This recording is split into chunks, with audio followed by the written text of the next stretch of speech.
Pagkatapos nga ng attitude vlog ninyo, magbida-bida mga lods, pumunta naman kami dito sa may bilihan ng pizza. Ayan, kung makikita ninyo, andon yung may bilihan ng pizza mga lods. Ayan.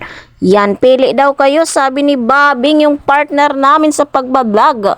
Siyempre, nilibre tayo ni Bobing mga lods. Wag na tayong mag-inarte kasi yung inarte-arte nandyan lang yan. Pero yung gutom, ay nako, hindi na mapipigilan.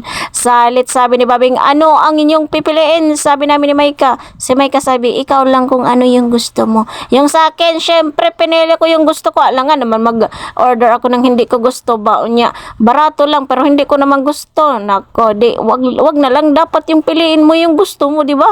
Kung ano yung magpapasaya sa iyo, yun yung piliin mo. Ando na si Babing mga lods.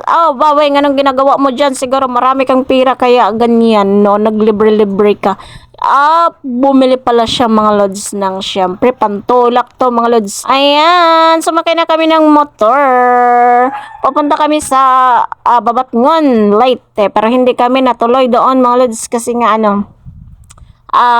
hapon na. Bumalik din kami, Kasi yung si Maika, sabi niya, balik na lang tayo kasi magsasaing pa ako. Kaya yung bumalik kami mga lods. Balik tayo, nagkanta-kanta ko dyan mga lods. Hindi ko na pinarinig sa inyo yung kanta ko kasi nakakahiya.